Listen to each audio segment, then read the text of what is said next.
It was only a couple of weeks ago that we kicked off the 2017 Blancpain GT Series, but already we're back for round number 2 at Brands Hatch.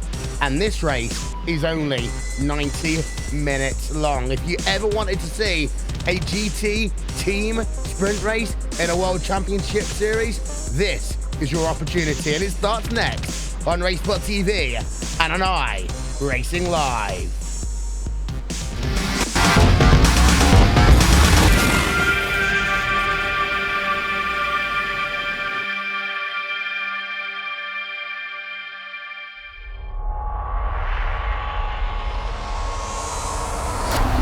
There are 3 different paths if you want to call yourself a world champion of sim racing. NASCAR, open wheels, or endurance racing. But no matter which one you take, you can guarantee that the journey will always be tough, which few will ever complete.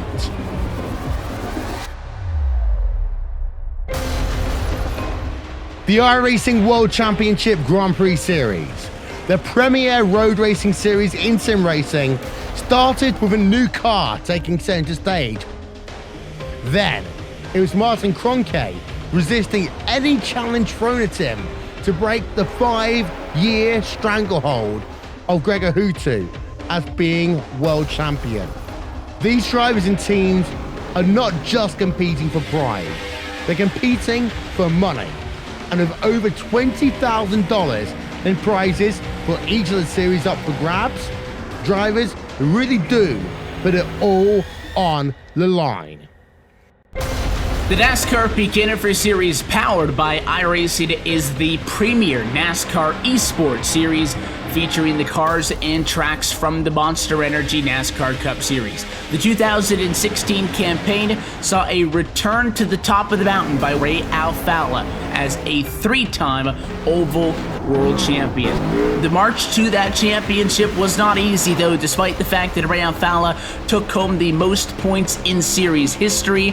It just also happened to be the tightest championship fight we had ever seen. These guys are set for the 2017 campaign.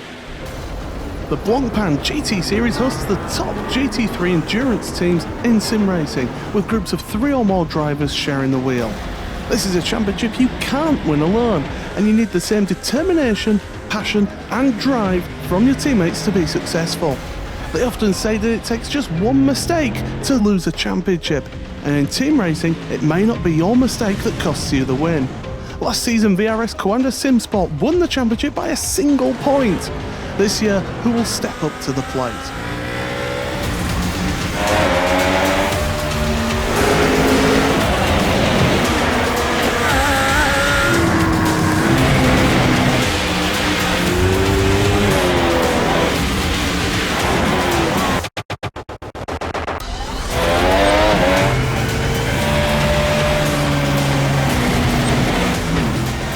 These are the iRacing eSport World Championships, the pinnacle of sim racing competition. Catch it all season long with live coverage on iRacing.com/live.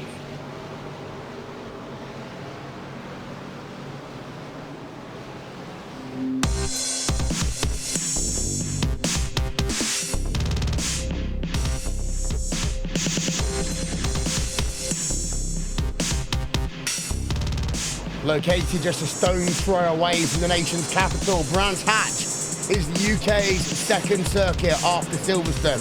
It's hosted a number of top-level events over the course of the years. GT racing, Formula 1, even IndyCar a few times. But today, it plays host to the second round of the 2017 Blancpain GT Series here on RaceBot.TV, streaming live on iRacing Live. Good afternoon, ladies and gentlemen. It's Will Vincent, Jake Sperry, Randy Tinneth. We've given Paul the week off here. We're racing for 90 minutes here today. So, here is what we've got going on. A 90-minute race. 3.8 kilometer track length here today.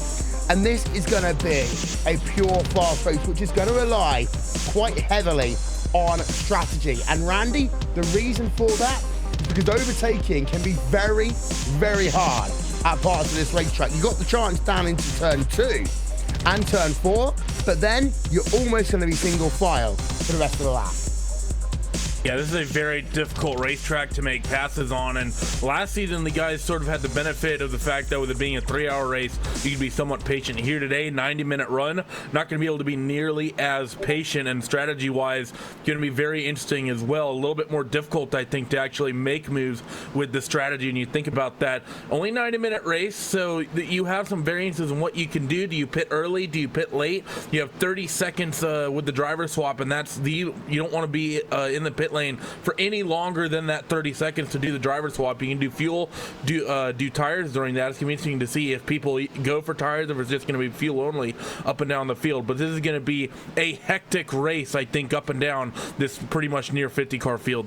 Yeah, Jake, as one of our favorite commentators says, business is about to pick up here this afternoon because the gaps out front are very close so far. Coursing Racing Orange, who won out last time, they were leading here in terms of qualifications. Inex Racing Blue in second, Koana Sim Sports in third, Coursing Racing Silver in fourth, Inex Racing Red in fifth. Very close though. Your top 15 teams plus are within 1 second of each other. Yeah, they are here, and you have to actually remember last season about how important this event was. All 5 of the top 5 challenging contenders ran into contact somewhere during that 3-hour race. Of course, we shortened that gap down by half, Will. That makes this incredibly tight and difficult to work with. Pit stop strategy is everything. Track position is everything, and there are a million different strategy calls which could be the winner come at the end of this one. It's about who has the nerve to run it, and actually look at the championship. That will change dramatically over the course of this race. Yeah, and the thing to note, of course, is that if you get the strategy right, it could be a game changer, Jake. You could end up doing not necessarily an undercut, but a leapfrog because of, if you counteract that traffic well, you'll save yourself a lot of time. But you've got, realistically, about a 45-minute window here to make that pit stop. You could do half an hour one driver, 1 hour of the other almost. And the way that these people will come in, you basically got to make sure you come out in clean air and you keep as clean air for as long as you possibly can. If you think you're faster, if you think you're going to be a little bit slower over the course of a 90-minute run, then basically you've got to hold on for dear life. Certainly do here, and especially with the fact that this circuit is so narrow, and on the opening lap you're going to see that snapback effect.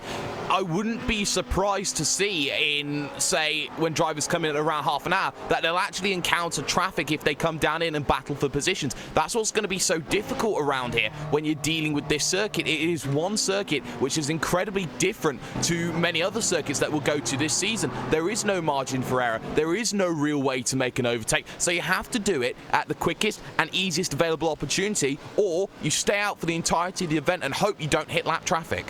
Yeah, you're going to have to really play it one of a number of different ways, I'll tell you that one. But we are looking forward to what is going to hopefully be a fantastic race here today. And while Randy, we're having a look there, this is the section, sector 2 onwards, where things start getting a lot tighter for drivers. And they are going to have to really be careful over the course of that middle stint, especially if there is lap traffic. And lap traffic is more of an issue here than any track will go to all season.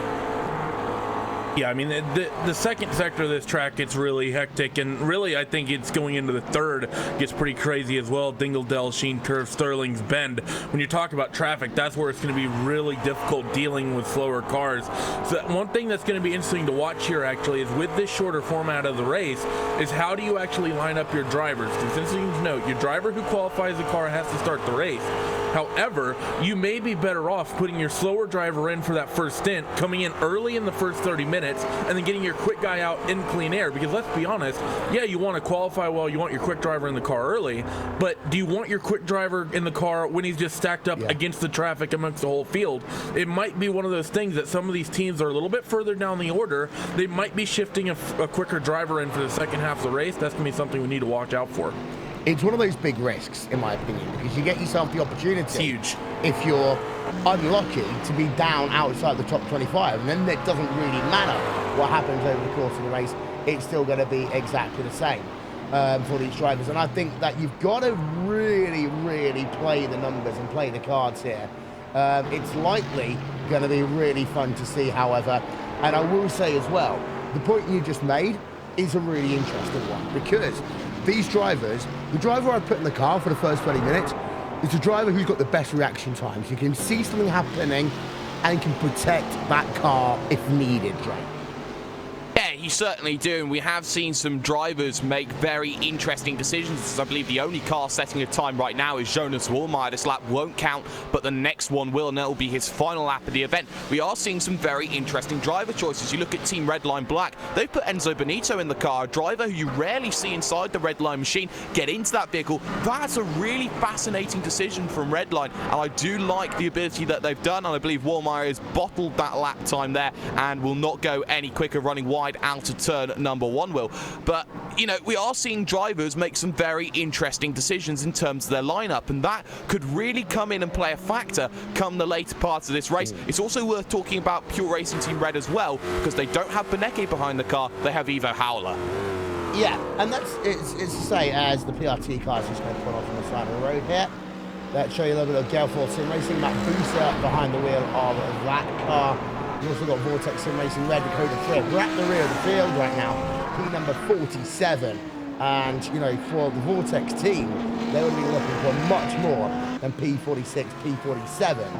But I would say that this is a race where, of all the ones that we go to, you have to outthink your opponents. Enzo Benito, in some ways, Jake, is an inspired choice, because we know that he's a very good GT driver.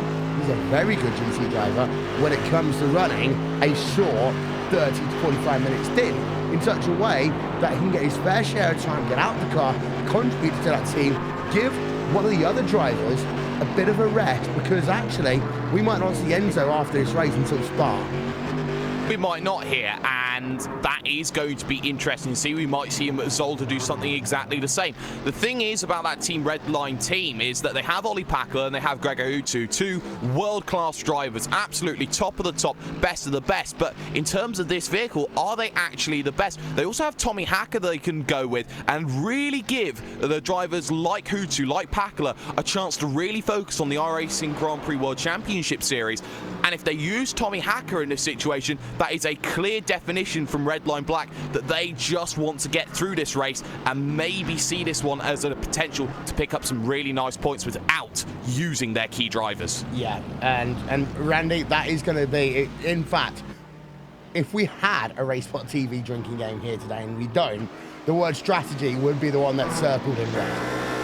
Oh, 100%. I mean, because I love the hour and 30-minute distance choice for these races. If it was an hour, it'd be a little bit more clear-cut what the strategy would be. If it was 2 hours, it would obviously just be get to the hour pit, and then second driver comes in, goes to the hour.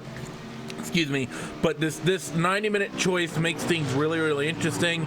You know, like I said, I'm not ruling out just yet that there's a handful of teams, maybe down near the bottom of the top 10, top 15, maybe even the top 20, that maybe just threw a slower driver in now to put a quicker driver in for the race trim to run that strong second half of the race, maybe even third of the race if you put them in for the full hour.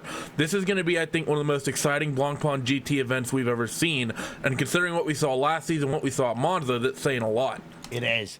Let's run you through your starting grid then for round number 2 of the championship, and it is Core Sim Racing Orange, who win out in qualifying. McLaren's 1, 2, and 4 here today. They are broken up by Koana Simsport in that BMW class. Kivikas in 3rd. That is going to be something that is very important that we'll need to keep our eye out on over the course of this race event. But there's your top 4. Core Sim Racing Orange, Inex Racing Blue, Koana Sim Sport, Core Sim Racing Silver. Behind, there you'll see the remainder of the grid striking up now. Mercedes with Inex Racing Red, and McLaren with Jim Racing Black. Team Redline Black with a Ford GT, Enzo Benito in 7th. Dark Contigo Racing Team, Heza Cecilia in 8th. 9th place, another Ford, Yoni Tankanen. And then Next Level Racing in 10th place with Joshua Rogers behind the wheel. Let's show you the rest of the field then up on your screen as the drivers now begin to get themselves on the grid. Randy, that Commander car in 3rd is going to be very interesting because we knew that the McLarens were going to have a bit of a stranglehold on qualifying, the race is a different story. Yes, and that's something that people need to keep in mind. These McLarens, they're very, very quick, especially in qualifying trim. But when you start adding the fuel, and once you start getting deep into the run, they don't play as nice on the tires. We know that traditionally the BMW has been very good when it comes to tire conservation. Think about what Coanda did strategy-wise last season so many times to get themselves a win at Silverstone, and even pull out somehow a miracle second place here at Brands Hatch last year.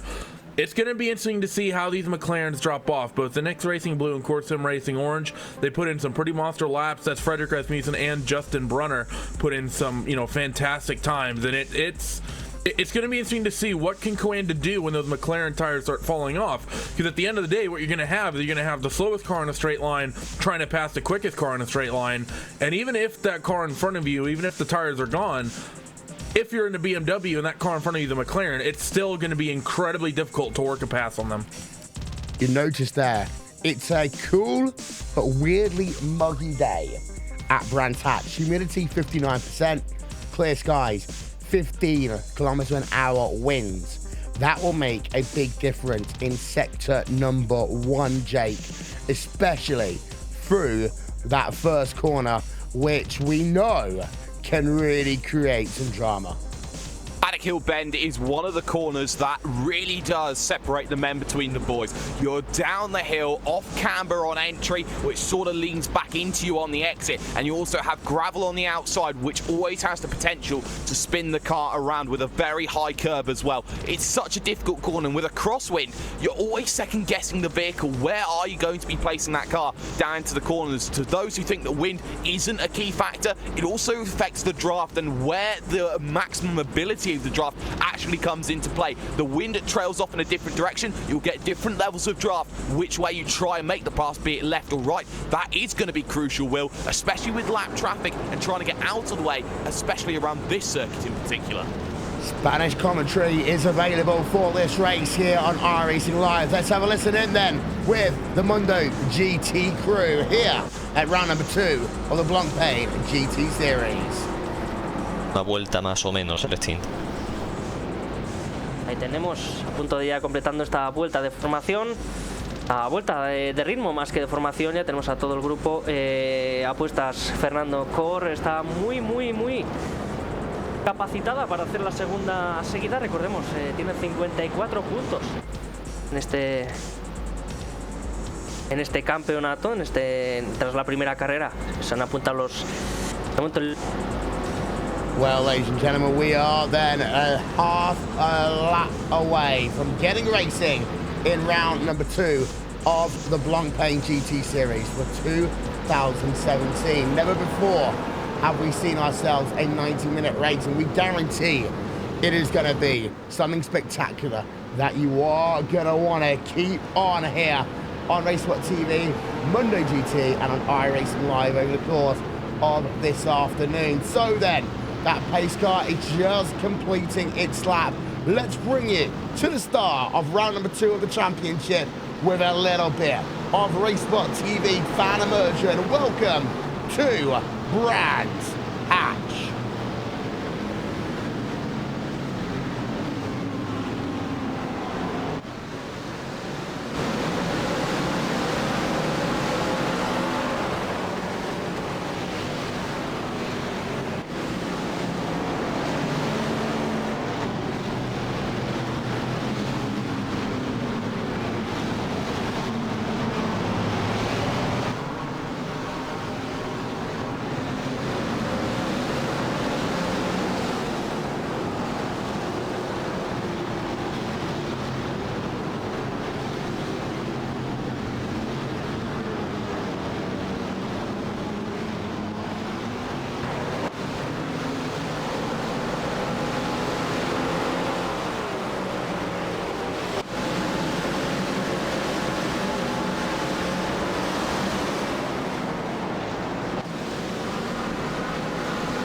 Early breaking news, Coanda up into P number 2.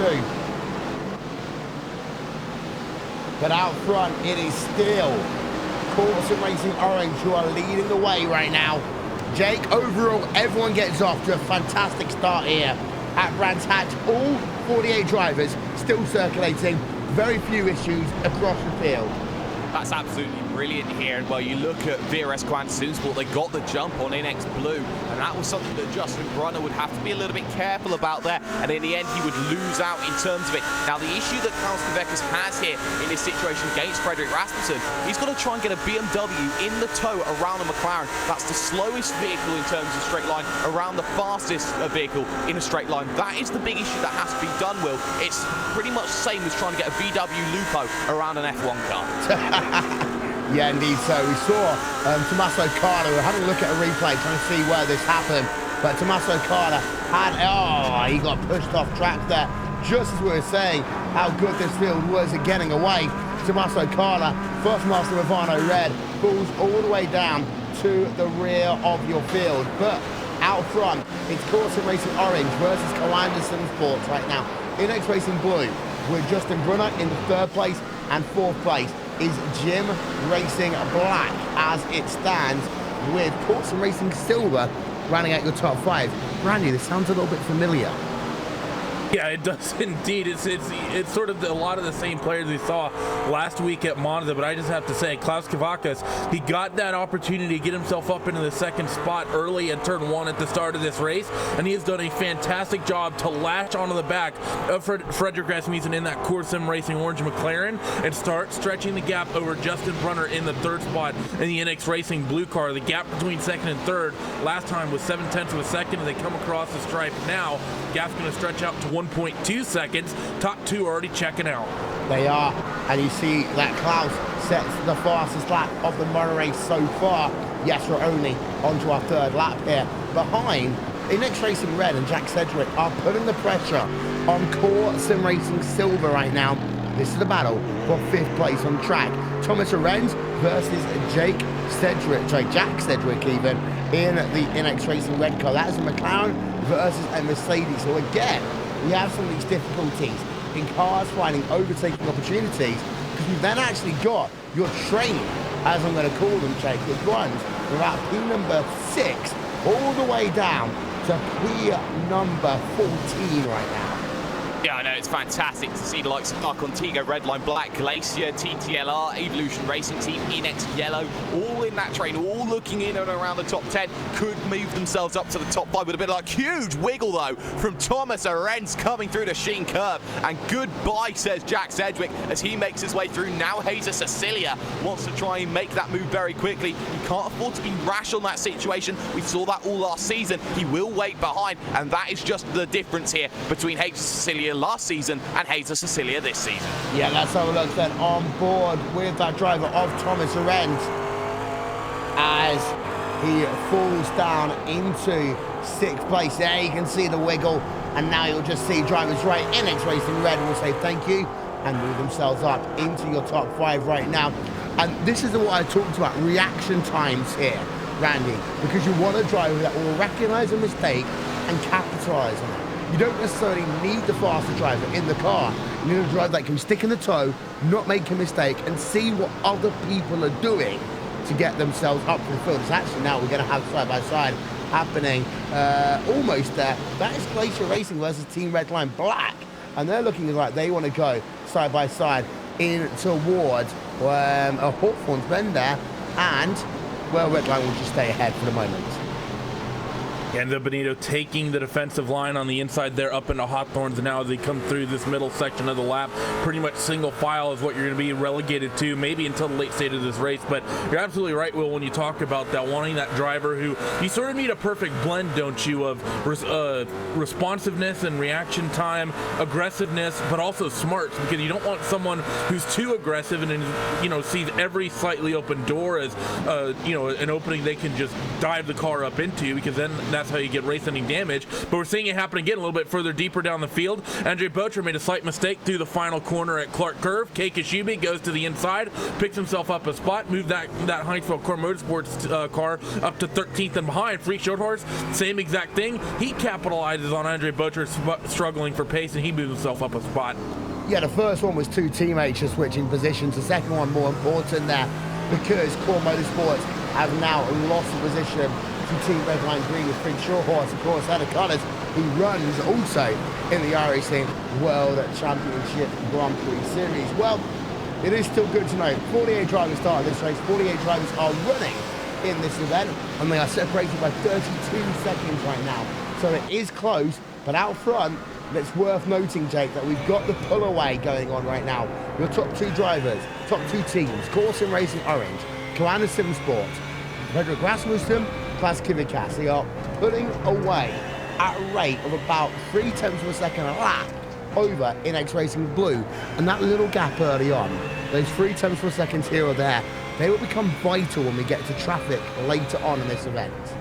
They certainly will. If you can build the buffer right now, it means that you don't have to worry so much about those drivers behind and falling out of position. If you talk about being within 10 seconds, shall we say, the top 20 last time by was split by just 10 seconds. Look at the gap this time here as they cross the line. It's a much better lap from Justin Brunner. It was pretty much even with Frederick Rasmussen, so the pace now starting to fall off just a little bit, you could say, from what was those 123.2s now towards 123.4s, 123.5s. I do want to say a great job there by Frank Schothorst to make that move down the inside. It's not often that you get a move into Paddock Hill Bend, Will, but he made sure that he caught someone sleeping. Yeah, he did indeed. And X Racing Yellow on board right now.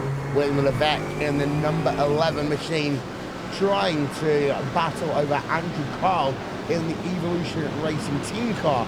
Of course, this is a team that until this year was known as Evolution Racing Australia. I've updated their team, more international drivers on board that team right now, currently running just outside your top 10. But we saw some really good things actually, Jake, out of them in the first round of the championship.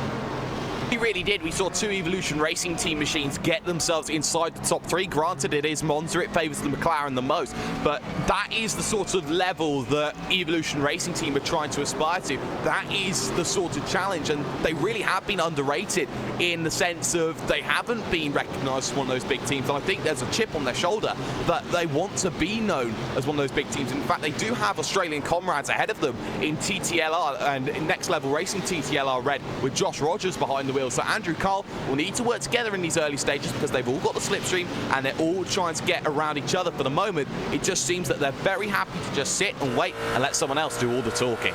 2 PRT cars going side by side right now. And that is Ivo Howler in the number 17 machine. Alongside him is Jonas Warnemeyer. I just hear a car go off. No, we're okay for the moment there. But the issue with that was is as they were going side by side, it allowed a Radicals car to sneak on through. And actually, yes, we did hear a car go off because there we can see it is the Andrew Cole car that we were just talking about, singing the praise of Evolution Racing Team. They've gone off and they are now down in 21st position. That's right on board then with Andrew Cole. This was heading himself through turn number 2, and that's a 4-car pile-up there. Out of the 3 wide moment, you had William Levesque in the NX Racing yellow car, Enzo Benito in the Team Redline black machine. I'm not sure how this ended up happening. Oh, this pileup started actually in turn 2. So then they ended up 3 wide, and then, well, they ended up getting themselves into a 3 wide scenario again down at Graham Hill Bend. But that's just one of the things you can have happen here at this racetrack. Well, very, very tight here on the racetrack. And now all these cars that got a little bit of damage have themselves shuffled down the field. They're going to be trying to recover after that mistake. Yeah, let's get one more look then on board. Joni Tankonen, Glacier Racing, number 42 machine. And you see that Tankonen just overshoots a corner. That puts the 36 car into 2 wheels there. And Glacier Racing, well, they started that incident. They are really slow right now. They are one of those teams that have lost themselves quite a lot of time. Radicals in line running themselves in P number 25 as it stands in your field. But that is going to affect quite dramatically the number 36 car, Enzo Benito. Well, we talked earlier on, Randy, that Enzo Benito's job was to get in, drive for 30 to 40 minutes, get out of that car and keep it clean. Well, there's some problems from the right-hand side of that race car. He took a really hard hit. Car ended up on 2 wheels, so I wouldn't be surprised if there is a bit of damage, but it is also interesting to note that there is a bit of a sweet spot pretty much in all these GT cars where if you take a hit in the side, you may not actually feel it. And from the looks of things, he's able to maintain good pace, definitely doing a lot better than that Glacier machine of Joni Takinen, who's just a few cars behind but continuing to drop off. But really, that's the first big incident we've seen, and it started just, with that slight mistake. What do you see, Jake? Yeah, that's Madison Down getting involved there. The Radicals Online JRT around here. You're looking further cars then getting into issues as well. I believe that is also the machine of, I couldn't quite work out who it was, but it was a 3-car pileup heading themselves into Westfield Bend. Let's get a replay. We're on board right now with the number 99 machine, Sylvain Pomerade. We've had issues here already today. You see a car go off, and it was almost like a pinball match there. 4 drivers going off all at the same point, and one of those was the number 74 JCL Apex Racing UK machine cars as well. We'll get ourselves one more look then from our aerial coverage. Aerial coverage today is brought to you by Antoine Design, the official graphics partner of Racesport TV, and there you can just see, actually, it was like playing Skittles, Randy. Yeah, it really was. I'm not sure, it started between Madison Down and Jonas Wollmeyer, and I have to say, I think Madison just turned across the nose of that Pure Racing Team car. I mean, Jonas was there for a full 2 corners before they ever got to that right-hander at Westfield Bend. I have to say, I kind of put fault there on Madison Down. Sorry. Team Redline Black around Enzo Benito. This looks to be a potential side-by-side situation. Hikes and Core Motorsports car. They're going down to the inside, and there you can see the car turned around. Well, for Enzo Benito, we were just talking about it a moment ago, Randy, how much that car is struggling. This, we were talking about last year as well, how the big teams all had issues. This is Team Redline's story of the second round of the championship.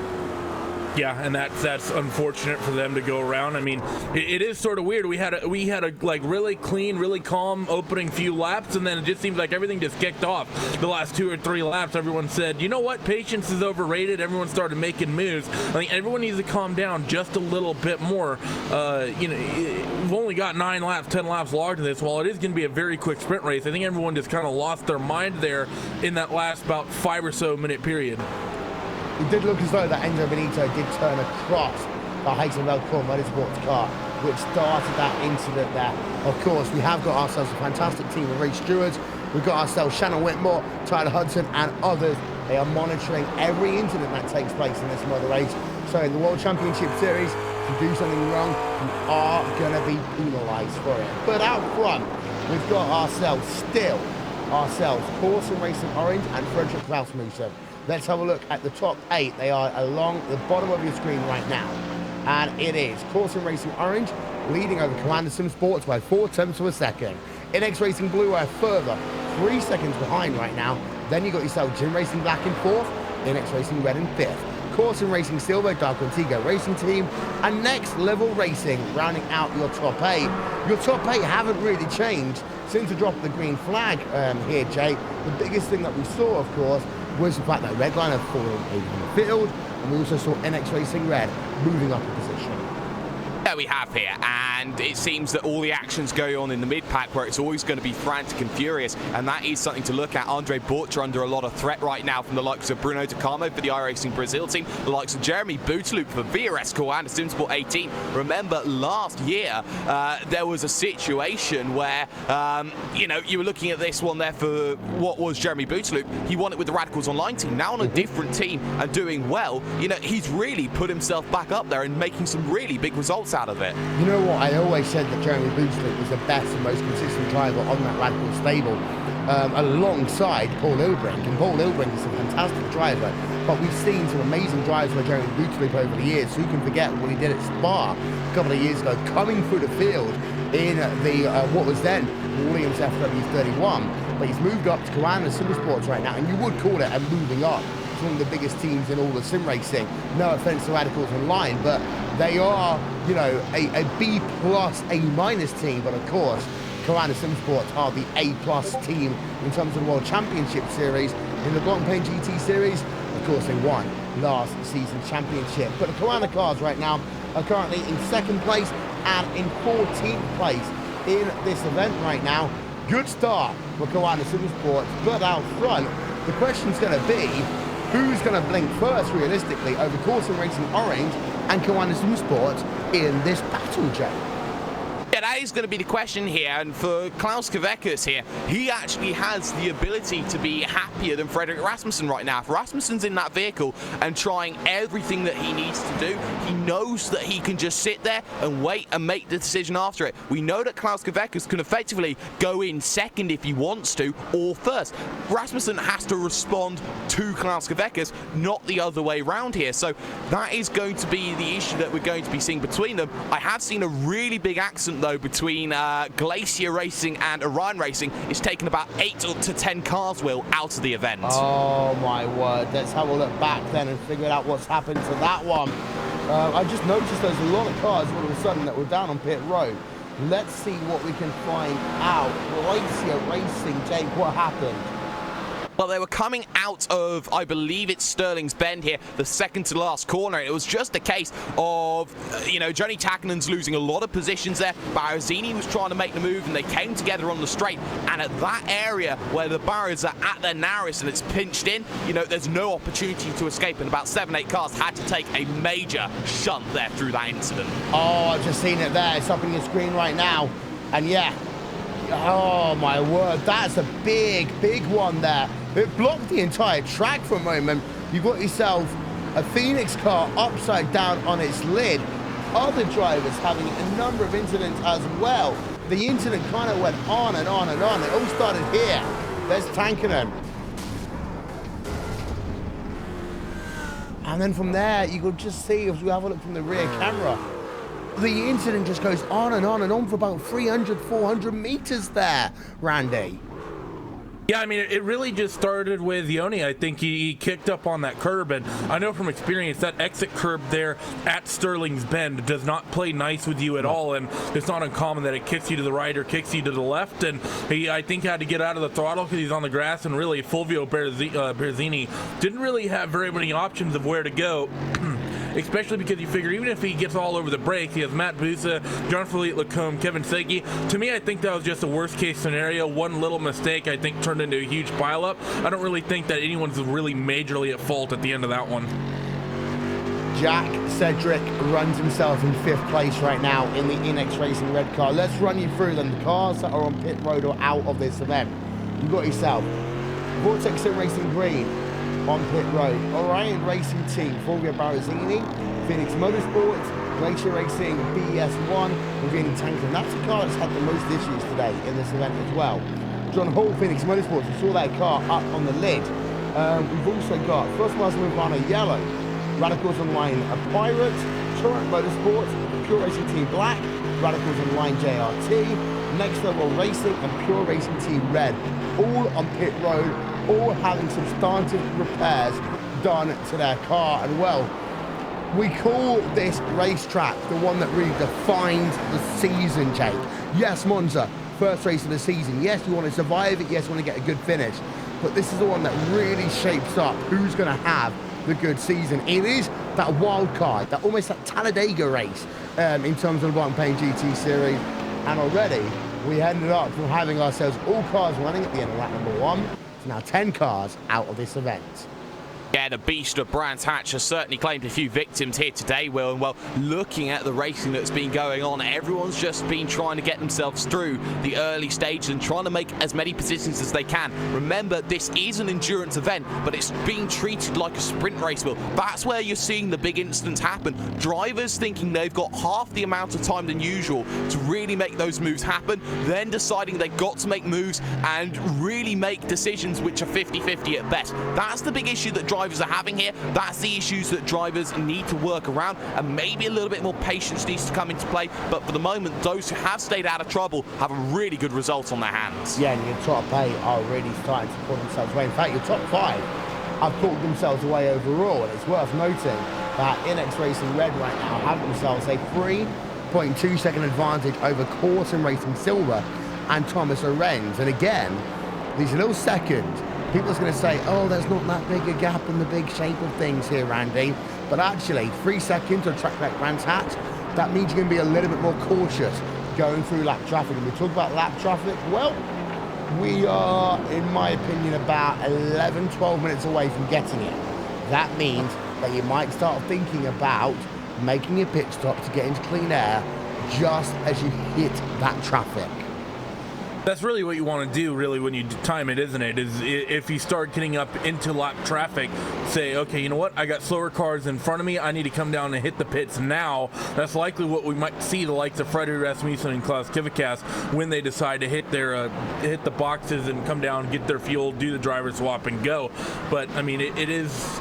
You know, you say about 11 minutes or so, maybe 11 laps. Jonas Wolmar, Pure Racing Team Blue, currently the first car these guys would hit that's a lap down, and really is basically down the, the second straightaway from between Surtees and Hawthorne's Bend is the distance between the leader and that first car they'll hit a lap down.